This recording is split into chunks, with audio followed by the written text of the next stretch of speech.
আসসালামু আলাইকুম। বাচ্চাদের আবদারে মেহরানের এই মশলাটা দিয়ে আজকে পোলাও বিরিয়ানি রান্না করব, তাই ভাবলাম আপনাদের সাথে একটু শেয়ার করি। এখানে মশলা আর টক দই লবণ দিয়ে এই মুরগিটাকে আমি ভালোভাবে মেখে রেখে দিচ্ছি। এই মশলাটা দিয়ে আপনারা বিফ মাটন যে কোনো কিছু দিয়েই কিন্তু বিরিয়ানি রান্না করতে পারবেন। তো এটা 30 মিনিটের জন্য আমি মাখিয়ে রেখে দিচ্ছি। আর মাখাতে মাখাতেই মনে হলো যে আপনাদের সাথে একটু আমি শেয়ার করি এই বিরিয়ানিটা আমি কিভাবে রান্না করি। তো এখানে আমি প্রায় 1 কাপের মতন তেল দিয়ে এর মধ্যে পেঁয়াজ বেরেস্তা করে নিব প্রায় 2 কাপের মতন। যে কোনো বিরিয়ানি তৈরিতে আমার মনে হয় ফ্রেশ বেরেস্তাটা কিন্তু অনেক ইম্পর্টেন্ট। যদি হাতের কাছে তৈরি করা থাকে সেক্ষেত্রে কিন্তু আপনারা সেটাও ব্যবহার করতে পারেন, সেটাও কিন্তু টেস্টটা ভালো আসবে। তো এখানে আমি অন্যদিকে আরেকটা পাত্রে পর্যাপ্ত পরিমাণ পানি বসিয়ে দিলাম, যেটাতে কিনা আমি বাসমতি রাইস রান্না করব। আর রাইসটাকে আমি 30 মিনিট আগে ভিজিয়ে রেখে দিয়েছিলাম। এখানে আমি এই পানির মধ্যে লবণ দিয়ে দিব, আর লবণের পরিমাণটা এমন হবে যে পানিটা হচ্ছে একদম লবণাক্ত হয়ে যায়। আর তেলও দিয়ে দিব প্রায় 3 টেবিল চামচ পরিমাণ, এতে করে রাইসটা খুবই ঝরঝরে হবে। পেঁয়াজটা যখন এরকম গোল্ডেন ব্রাউন কালার হয়ে যাবে তখন এর মধ্যে 2/3 আমি তুলে নিব, আর বাকিটুকু প্যানে রেখে সেটার মধ্যে হচ্ছে চিকেনটা দিয়ে দিব। এই টাইপের বিরিয়ানিগুলো রান্না করা খুবই ইজি, আর এটা মূলত পাকিস্তানি স্টাইলের বিরিয়ানি। এগুলো খেতেও অসাধারণ হয় আর রান্নার ঝামেলাটাও কম, এজন্য আমার কাছে এটা খুবই ভালো লাগে। যদিও এটা ওয়ান ডিশ না, অর্থাৎ একই পাত্রে রান্না করা যায় না, এটার প্রসেসটা ভিন্ন, তবে এই বিরিয়ানিগুলো খেতে কিন্তু ভালোই লাগে। তো আমি চিকেনটাকে খুব ভালোভাবে নেড়ে চেড়ে দিচ্ছি।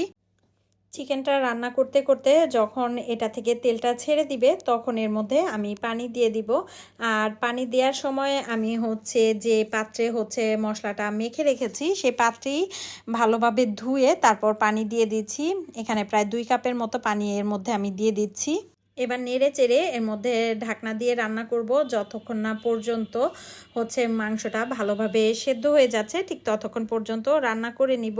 আর অন্যদিকে হচ্ছে আমি যে পানিটা বসিয়েছি পানিটা কিন্তু ফুটে গিয়েছে। তো এবার চালটাকে আমি ভালোভাবে ছেঁকে এর মধ্যে দিয়ে দিচ্ছি, যাতে করে চালটা ভালোভাবে রান্না হয়ে যায়। আর এর মধ্যে আর এক্সট্রা কোনো কিছুই ব্যবহার করতে হবে না। চালটা 70 to 80% কুক করে নিলেই হবে।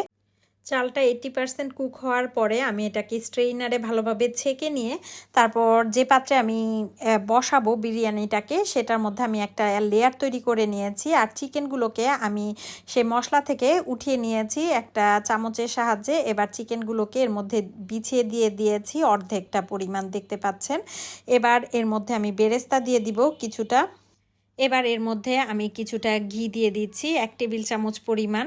এই ঘিটা কিন্তু খুব সুন্দর একটা ফ্লেভার ছড়াবে। আর যেহেতু আমি শুধুমাত্র মাংসটা রান্না করার ক্ষেত্রেই হচ্ছে গিয়ে তেল ব্যবহার করেছি, তাই এখানে একটু ঘিটা দিলে স্মেলটা ভালো আসবে। যদি হাতের কাছে না থাকে না দিলেও চলবে। এবার সেকেন্ড লেয়ারের যে চাল সেটাকে দিয়েও একটা লেয়ার সুন্দরভাবে বিছিয়ে নিচ্ছি।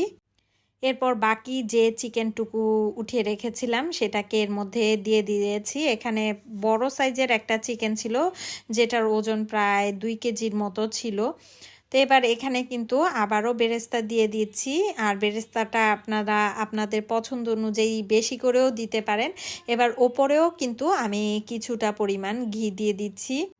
আর চিকেনটা যে ঝোলের মধ্যে আমি রান্না করছিলাম সেই ঝোলটাকে আমি কমিয়ে 1 কাপের মতো করে নিয়েছি। আর ঝোলটা কিন্তু যথেষ্ট ঘন হয়ে গিয়েছে। তো এই ঝোলটাই কিন্তু আমি এখন হচ্ছে ওপর থেকে 1 কাপের মতন দিয়ে দিচ্ছি, দেখতে পাচ্ছেন।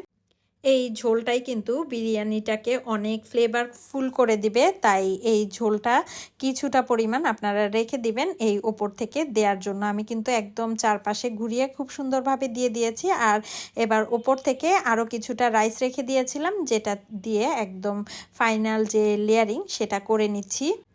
আপনাদের হাতের কাছে যদি আলু বোখারা থাকে এই পর্যায়ে আপনারা কিছু আলু বোখারাও দিতে পারেন, কিশমিশ দিতে পারেন। আমি আর সেগুলো আজকে দেইনি। ওপর থেকে জাস্ট আবারও কিছুটা বেরেস্তা দিয়ে দিয়েছি, সাথে কিছুটা ঘি আবার অ্যাড করে দিচ্ছি। যেহেতু এই রান্নায় তেলের পরিমাণ কিছুটা কম ব্যবহার করা হয়, তাই এখানে ঘি ব্যবহার করলে টেস্টটা কিন্তু অনেকাংশেই বেড়ে যায়। হাতের কাছে ঘি না থাকলে না দিলেও চলবে। এবার এটাকে ঢেকে প্রায় 15 থেকে 20 মিনিটের জন্য লো আঁচে হচ্ছে দমে রেখে দিতে হবে এবং দম থেকে যখন তুলবেন এত সুন্দর একটা ফ্লেভার বের হবে কি বলবো, যারা তৈরি না করবেন তারা কিন্তু মিস করবেন। দেখতে পাচ্ছেন লুকিংসটা কিন্তু অসম্ভব সুন্দর হয়েছে। আমি আপনাদেরকে আর প্লেটে তুলে দেখালাম না, এখান থেকেই তুলে দেখাচ্ছি। তো আজকে এ পর্যন্তই, আল্লাহ হাফেজ।